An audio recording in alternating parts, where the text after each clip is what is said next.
The following program contains scenes and language of a frank and explicit nature. Viewer discretion is advised.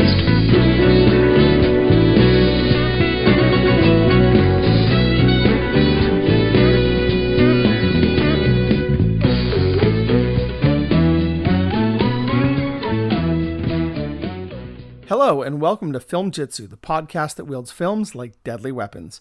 I'm your co-host Mike, and I'm excited to share a special interview episode of the podcast with you. I recently had the chance to travel to the Mahoning Drive-in Theatre in Lehighton, Pennsylvania, and sit down for a conversation with owner-operator Virgil Cardamone.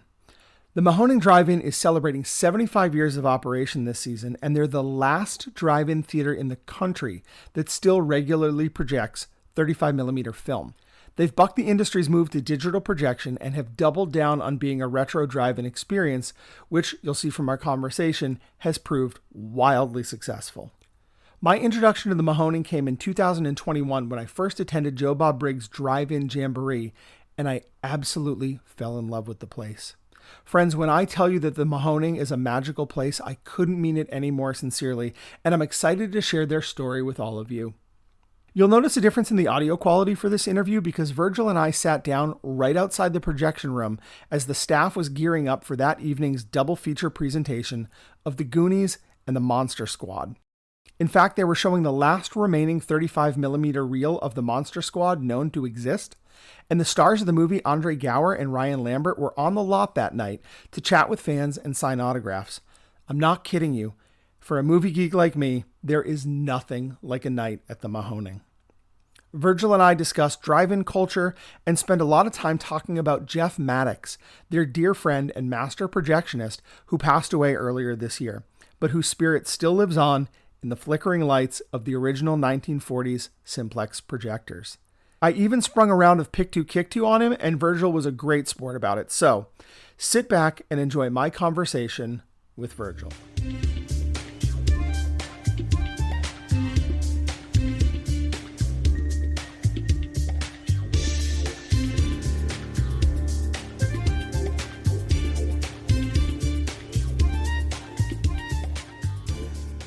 Jay is not here today, but I do have with me a special guest. We're here for an interview. I have Virgil, the owner-operator. Yes, sir. Of the Mahoning Drive-in Theatre. Virgil, thanks so much for joining me today. So good to be with you, my friend. Thank you for having me. Yeah. The Mahoning is in Lehighton, Pennsylvania. We're celebrating, 75 years of operating 75 now? Summers, yeah. Yeah. So, do I have this right? The longest running drive-in playing 35mm continuously? Correct. We are the last full-time drive-in left in the entire country. So that's something to hang your hat on. The legend of the Mahoning has grown over the years, but that initial choice in 2014, 2015 to stick with 35mm has become our calling card. It has become the thing that makes us stand out from the pack. Certainly lends to our cult appeal and popularity. So it's an absolute honor to really solely represent at a drive-in what we consider the magic of film in 35mm and that 24 frames. Yeah, and that's been a real part of your success here is the switch away from digital and just doubling down on that 35mm, right? So my understanding is Mahoning, in all of these years, like so many drive-ins, started to suffer in those early 2000s, right? Oh, yeah. And you guys weren't immune from that. Absolutely. And so the decision in 2014 to just go all retro. Tell me about making that decision. Who was involved? How did you come to it? Yeah. Was there anybody that disagreed? So at that time, myself and my partner, Matt McClanahan, who now runs Shankweiler's, came in and met Jeff, who was the owner and operator at that time, and had been, I believe, for a couple years leading up as far as the management position, but been involved in the theater for many years before that. And Jeff's whole mantra, Jeff's whole soul, Jeff's whole love of film started in that projection booth. I say it a lot. He never worked in a theater that the heart of the theater was not that 35 booth. Mm-hmm. And being a master projectionist, that's, his wheelhouse, his center point of function as a projectionist. So there was no question in Jeff's mind that we were not going to gut the booth. His heart was really in the classic 35 millimeter, and the fact that the Mahoning still had its original projection was a huge source of pride for Jeff. And at the time, we may not have recognized it, Matt and myself, just as far as the potential to grow the business. We may have had a chance to lean into digital programming and new movies and all that. But Jeff's adamant push to say, like, 35 millimeter is always going to be part of this business, or like, regardless of what we do, just solidified it. And it really made us fall in love even more with the allure of 35 millimeter and the importance of preservation of the culture as well as the format. So, to be honest, it was a very small group when we first started. I don't think Matt and myself were in a position to really like rebel up against Jeff and be like, this is the wrong decision. Yeah. Even though when I reached out to the studios told me, like, dude, this is the wrong decision. Like, you want to go digital as soon as possible or you're going to be out of business. I'm saying this on a pure, level. This isn't me trying to get business out of you. Sure. And it was this situation where it's like, I question marked it at first, where I'm like, are we totally sinking this ship before it even leaves the shore, But we made that decision. We started doing alternative programming, and right around that same time, we partnered with Exhumed Films out of Philly. And they are beacons of 35 millimeter and retro programming in this area. And we started doing these big annual shows. So it became clear to us very early that we could build our own fan base. We could lean into something unique. And we didn't have to rely upon the quote-unquote norms of the business model. We right away at that point pushed ourselves away from the island and became our own, standalone island. Yeah. And isn't it something that Jeff, who was the older guy in the bunch, was sort of looking both past and into the future? Being the older guy, he was the one that was sort of pulling you into what the future of this business was, which the strength was the past, right? Is that, having a younger guys come in that say, maybe we should make the push to digital. And what a clever way of saying, actually, the future of this business is its tradition. Yeah. Saving the future of the drive-in by doubling down on its past. Absolutely. What a testament to Jeff's eye of what makes 35 millimeter magic and the magic that's out on the lot. It should be said, of course, unfortunately, you lost Jeff. Yes, beginning of this season. Yeah. Yeah. It was incredible to me, as a guy who only met Jeff a couple of times, but could see that he was really a special guy.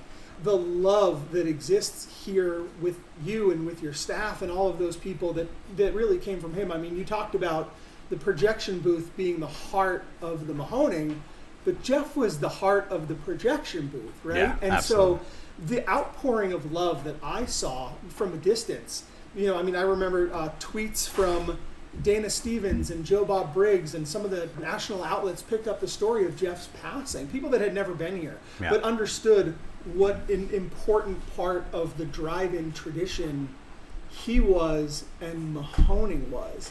And so as a guy who lost a dear friend, right, and still had to keep this place running in his honor, what was that like for you at the beginning of this year? It was hurdle that I never thought we would have to jump. It was honestly having those roots of the past really ripped up out of the blue, and the sell for this business has always been Jeff being the roots of the past and the new staff being the kind of push for the future, not just as a younger staff, but just in a mentality of programming and the way that the Mahoning has gone. Yeah. I imagine Jeff wasn't running the Twitter account, right? Exactly. He was very old school, and I think that was the real sell, was he was able to just put on these blinders of what the industry was talking about, what the norms and standards of the industry are becoming, because really his life existed in the four walls of the projection booth. If it wasn't happening under his watch at the theater, it just didn't exist, you know?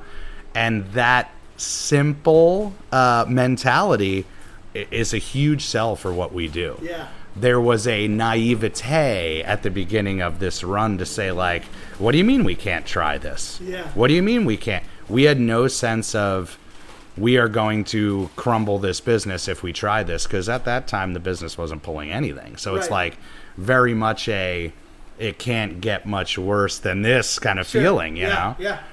Losing Jeff, who was the sole owner of the business and was the heart of the business, created many challenges, not just for us on a grieving level. At the point when it came, it was 2 weeks, I think, before we were scheduled to open.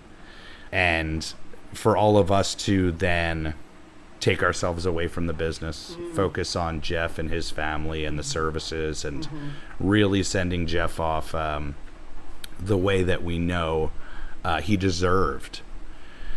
Having the love and outpouring from, like you said, the industry professionals and beyond from all over the world really made the challenge of picking up the pieces a little bit easier. I say, like, the fuel to our fire comes in many different forms, but for that situation, having, you know, studio heads reach out to me. Yeah. The same people that were like, you're crazy for going to digital. Right. Reach out and say, like, we all wished that we had the strength that Jeff had to go full force into the thing that he knew and loved, you know? Yeah. And it's weird because we have owners who reach out to us to this day. We do an owner's interview series on our podcast. Yep. So many of them are so jealous of Jeff, you know? They so wish that they were able to find a way to hold on to that normalcy of the booth and kind of standard of the booth. It's very unique to see a business thrive in such a way that goes against the standards, you know? Like, we truly created our own model, an untested model. And our whole thing was always trying to set a standard for the next generation, to say, like, look, the driving culture is a thing of the past in many people's minds. How it runs, how it functions, how it's looked at is looked at as a old burnout model, you know? And to try to put a little spin on that and find ways to keep that fresh, certainly I think has lent to the unending cult status that the Mahoning seems to grow every single year. But we're still dealing with the loss of Jeff, having to reestablish the business fully, find a way to carry on the standards that Jeff put in place for us, for me to take all the things that he has taught us or shown us and now put it in play in the new business, which is weird to say, new business, but this was our opportunity to prove that Jeff put his faith in the right people, you know? And every single night we get that encouragement from people, not just people coming and giving love to Jeff, but letting us know how appreciative they are of the team being able to carry on in his honor, you know? Yeah, I mean, it's rare that when you lose somebody close, you have a living, breathing memorial to their memory, right? I mean, most people, we lose them and they live only in our hearts. But, you know, Jeff is here every time those projectors come on, right? And when the popcorn gets going. Oh, yeah. And when they start taking tickets at the gate. And that's kind of an amazing way, I think, for you guys to be able to sort of take action, I guess, to keep his memory alive, which is sort of beautiful to see. Yeah. And I think coming at a time when nostalgia has never been more sort of profitable, I guess, for lack of a better word, right? Is like hitting on that retro thing at a time when sort of the culture is interested in that. You have VHS Fest and all of these throwback events that people show up for, because now people know that those things are going on, and they know that they're going on here, and they'll travel for that stuff. And I think even just me, this is my first time back on the lot since Jeff passed, and you can feel him in every corner of the place. Oh, God, and that's really beautiful. Absolutely. Beautiful. We should all be so lucky to have not just a business. It's more about the people. We should all be so lucky to have people around us that are willing and wanting to carry on our legacy, you know, and willing to and wanting to invest their entire lives into making sure that the light is shined in the right direction, you know? This journey here has been endless with the group mentality, the people that have come in and given their hearts to this place. For me, I always took the approach of, this is Jeff's business. He's doing us the biggest favor in the world by letting us into his playground, you know what I mean? And even if there were decisions that I didn't agree with, I would go into them wholeheartedly because Jeff said so, you know? Yeah, right. And the people that have given their hearts and decided to move on, like Maddie, who now runs Shankweiler's, I think it was a real challenge to maintain how we did business, the way we did business, with no sense of really security. And I think now that things have shifted and we were able to reestablish things kind of from scratch, I think that sense is fully out the window now. My main goal was to give my staff, our staff, a sense of security, knowing that at any point this might not just go away. And this is obviously speaking from the experience of almost losing the place to a solar panel farm. Yes. So I think that there's so many levels and layers of why this place is important to the staff members that are still here, and why this place is such a part of the people who are still here. It's a second home beyond that sense, you know? We practically live here 6 months out of the year. Yeah. A lot of us come from situations where these people are our family, you know? Right. We lean into the safe camaraderie versus whatever the hell's going on at home, you know? Right. Which is a really special thing for anybody to have. Yeah, my daughter came down with me to be here this weekend, and she said, "Yeah, Dad, I'll go with you to your movie nerd hangout club."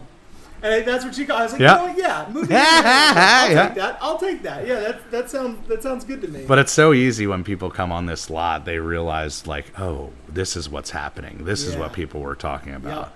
It is a sense of freedom that I think, and community that I think that we don't have as a culture much anymore. Right. You go to a ball game, you go to a concert, you know, something like that. But the idea that you can come to a safe space and be with your neighbors, chat with your neighbors, it's very communal and very old school in its mentality of community, you know? What I can say is, thank you for bringing your daughter to the Mahoning, because I go out of my way to find parents on this lot. Whenever I'm on the radio, the pre-show, I make it a point to thank them, because they're truly doing the work. They're passing on this love of the drive-in culture to the next generation that it truly is going to be our source when we, in another 20 years, you know? Yeah. We are super reliant upon the fact that parents are going to bring their kids that fall in love with the Mahoning. They're going to bring their kids to fall in love with the Mahoning. Yep. It's this word of mouth, my place mentality. Yeah. Like everybody that comes here, even though the Mahoning has exploded in popularity, it still has a sense of like, this is my place. This is my cinematic Cheers. People know me here. Yeah. I can be myself here. I can get out of my head here. There's great, I think, power in having that as a part of your business. It's something that I think people would pay endless money to try to duplicate. And for us, it happened on such a organic level because we knew no better than to lead with heart. Right. And obviously having Jeff as our leader, it's like, we had blinders on. Yeah. Whatever else was going on in the world, we didn't care. Yeah. You know, if Jeff was happy, we were happy. Yeah. I mean, and now, here you are, you're talking about that one generation to the next, right? I mean, have you had time to sit down and think that they're huge shoes to fill, but you're the guy who stepped into them, right? And so for the next generation, like, you're somebody else's Jeff Mattox. I can imagine that's an overwhelming responsibility, but a really cool opportunity. You talk about the drive-in culture, like, what do you think that culture is, and how do you feel like Virgil represents that culture? I think the culture is all about community. It's all about this sense of community that we used to have as a culture. This all-for-one mentality, this openness and willingness to embrace your neighbor is something that has fully gone out the window, you know? Yeah. I'm not speaking on any political terms. Right. I'm speaking on just a simple, basic level. And being able to represent a place that is so special to so many people and take that a step further and have the control of the programming and why people love coming to the Mahoning and what makes us unique in a landscape. It is shoes that I was honored to fill, and being Jeff's partner was by far the greatest honor of my life. And learning under Jeff, for good or for bad, truly prepared me for whatever might be thrown at us. The last 10 years and the hurdles that we've experienced is unbelievable. But it has made us maybe the strongest outfit in the area, you know? Yeah. And certainly when it comes to that sense of community, I say it all the time, even if we slip as far as the staff or our programming or whatever, the audience isn't going to let us fall. Yeah. There's too much spiritual energy around what the Mahoning Drive-in has become. And now that there is a literal spirit living on the Mahoning Drive-in lot, there is a importance to another level of importance to why this is so important to be here. You know what I mean? Yeah. Tell me a little bit about the realities of running a drive-in theater, right? I mean, I'm sure you've seen some stuff, right? You're trying to get all these people in and get on those lots. I mean, you must have some pretty crazy, like, boy, you wouldn't believe what happened on the lot kind of stories from your time here, right? Oh, God, yeah. The realities of running a drive-in theater are so different than the realities of running the Mahoning Drive-in Theatre. We are in such a unique boat, being all 35 millimeter, sourcing from private vaults on a regular basis. The process to get up on screen is such a bigger process than any other drive-in in the country has to deal with, just because we are physically working with 35 millimeter. Right. This is a tangible material that gets shipped across the country to us. These are one-of-a-kind prints that are coming from people's collections. It's coveted to them. Yeah. And we take that incredibly seriously. Having people come and travel across the country to experience a once-in-a-lifetime showing, that is a burden that we take on in such a respectful way.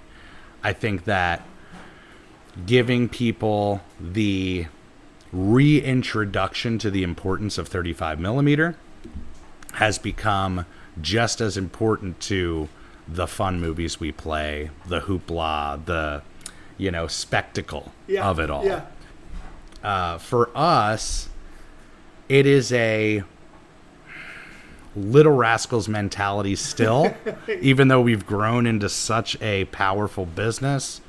There is this kind of all for one, can we pull this off? We can if we're together mentality, Yeah.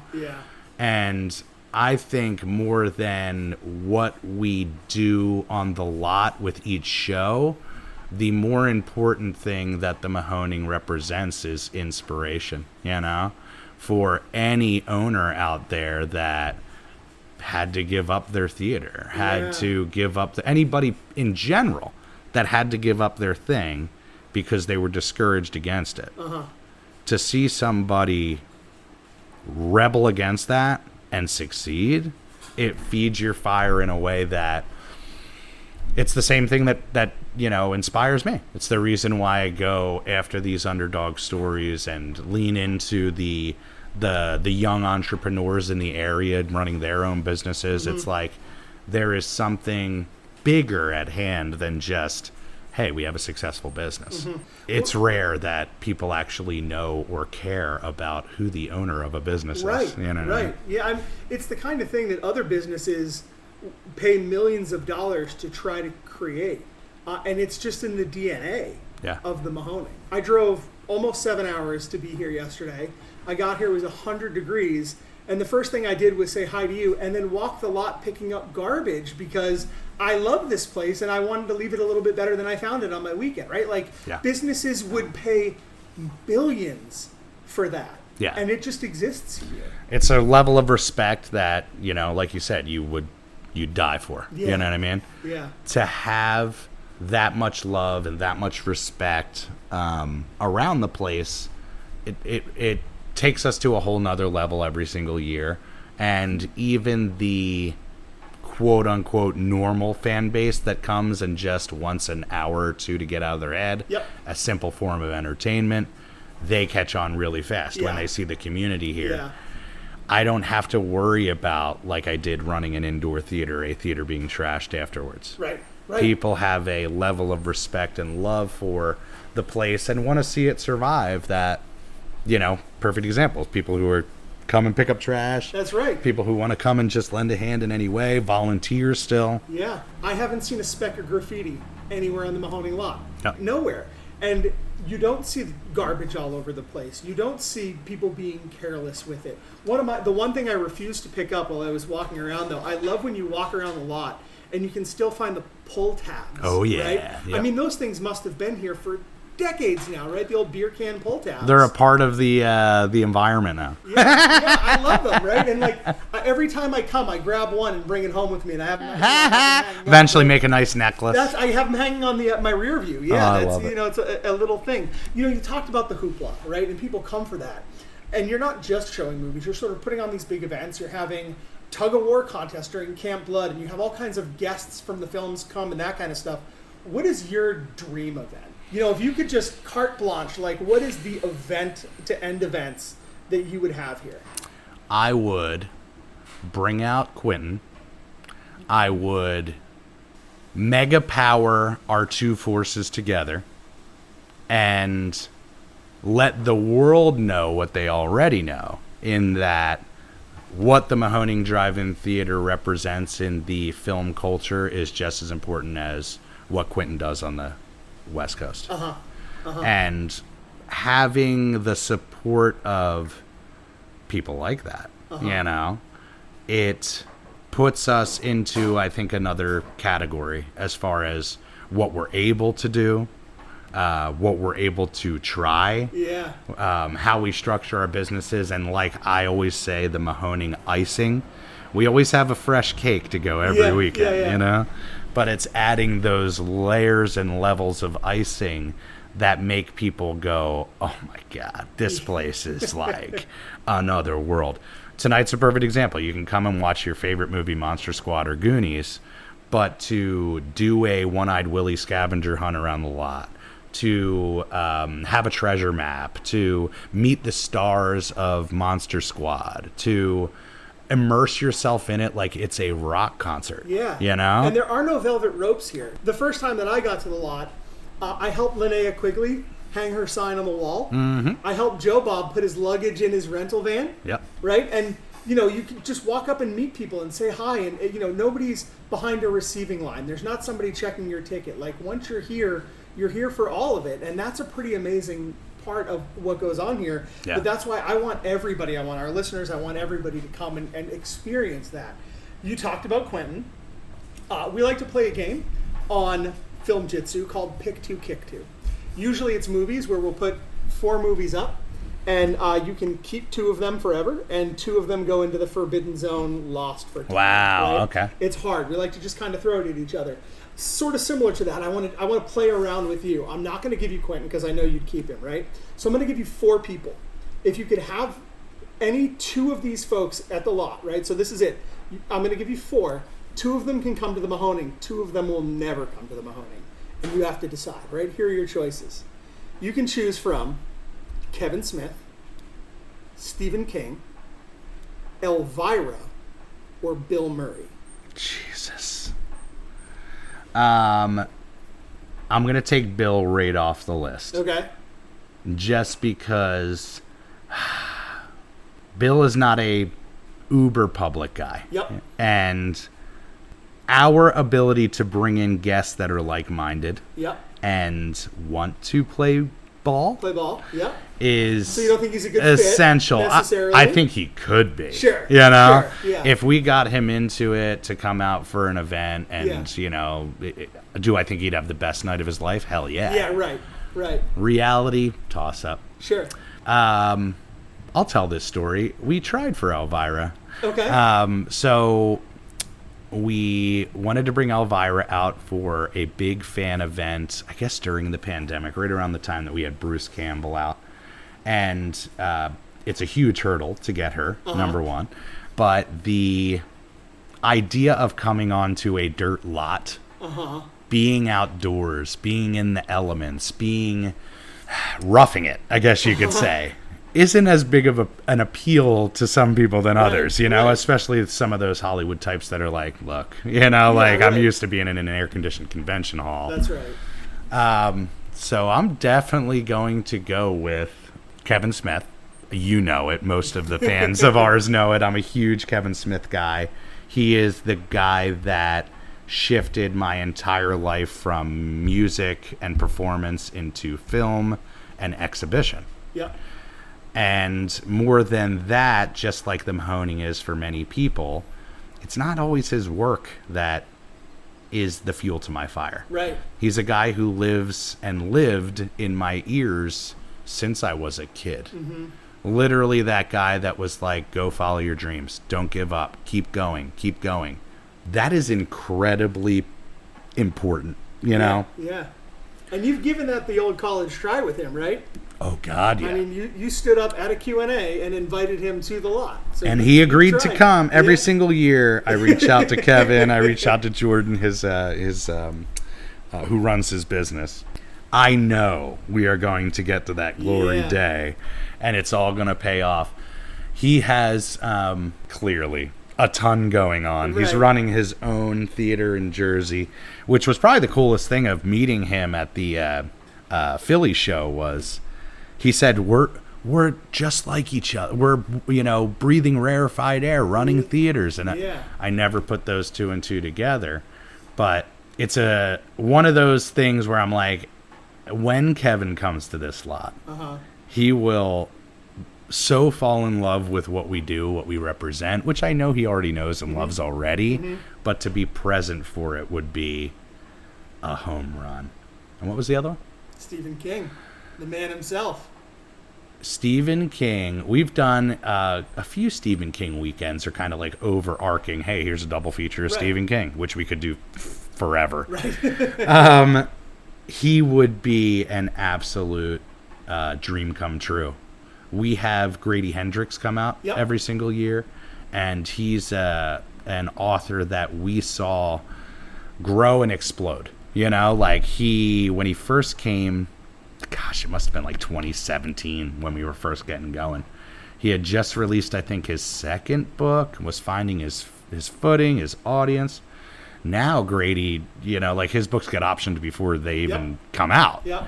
He is top-notch, top-tier in the horror culture and community when it comes to authors. And to have that, I would never compare him to Stephen King, but to have him and have that same type of appeal and mentality for that culture is so incredibly important to us. I think the only thing that could get better is if we could have Stephen King come to the freaking lot. Wouldn't that be insane? Yeah. So this is it right now. This is where you're on the spot. This is what makes Pick 2, Kick 2 so hard. I've given you 4 choices. Let's assume all being equal, right? Bill's up for it. Elvira doesn't mind the hot summer sun. Fuck. 4 choices. You can only have 2. 2 of them will come. 2 of them will never be here. I can make the best events out of Kevin and Elvira. Yeah. Although I think the most groundbreaking, that's so tough. Yeah, It's hard, so right? tough. It's hard, Honestly, right? like It is so hard. if we announced Bill Murray was coming here, people would just like fall over That's and right. faint, That's know? right. But I feel like it's the same thing for Stephen King. Yeah.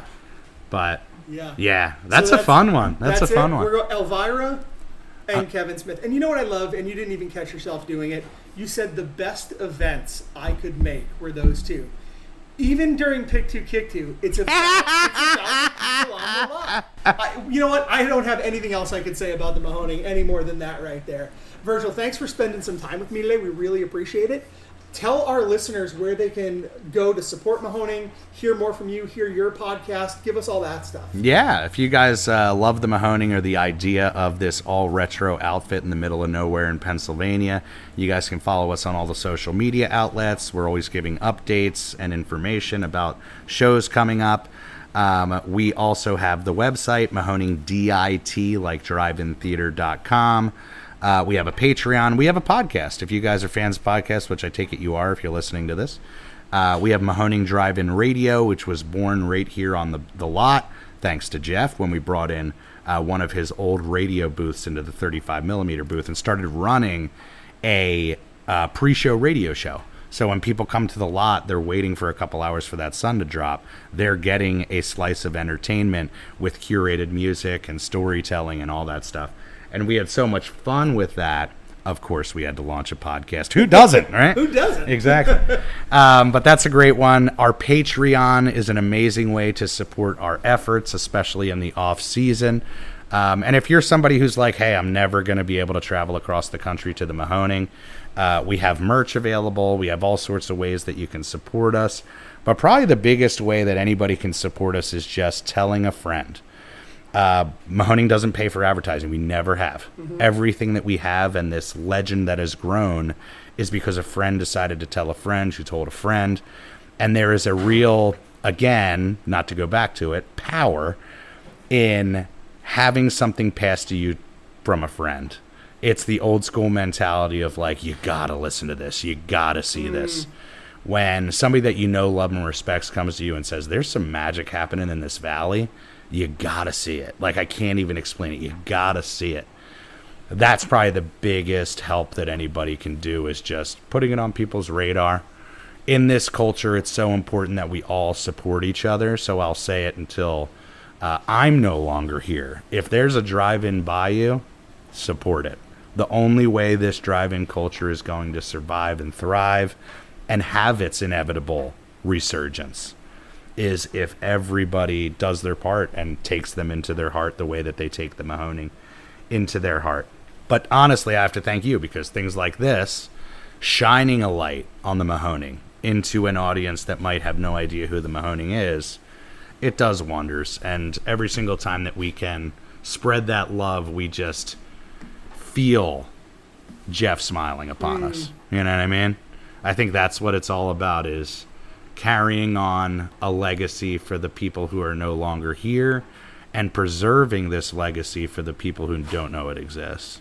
I know that around here you have a tradition of how you like to send everybody out at the end of the night. I don't know if maybe you want to do the same for our listeners. Absolutely. So here on the lot, Jeff still introduces and sends everybody home with his signature intros and outros, but his classic, thank you, ladies and gentlemen, for coming out to the Mahoning Drive-in Theatre. We hope to see you again real soon. The exit is on the right-hand side of the screen at the front of the field. And as always, have a safe trip home. Good night, and God bless. Virgil, thanks so much. I appreciate it. Thank you, buddy. Much love.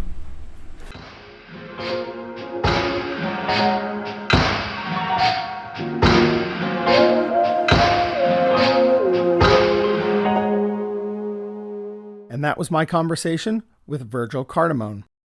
I hope you enjoyed it as much as I did, and I want to thank Virgil for making the time to share his love and enthusiasm with our listeners. I'd also like to thank some of the Mahoning staff, Sandy, Dave, Rob, Mark, and Beth, who makes a pretty killer Wolfman's Got Nards sandwich, for making sure that everyone, and especially my daughter Megan, had a fabulous time on the lot that weekend.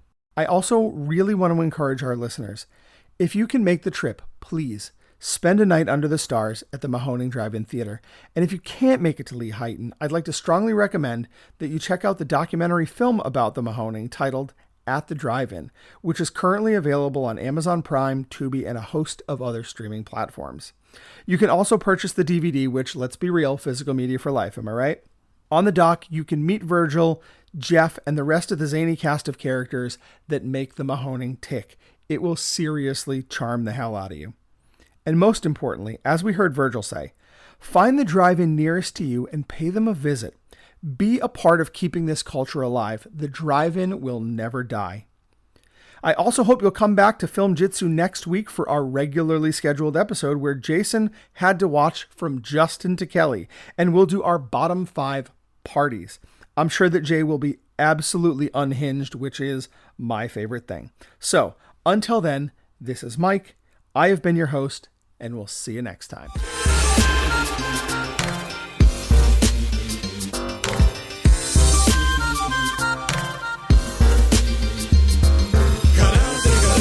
Stalno mislim na te, hoću znat sve kate, vježbat ću sate i sate.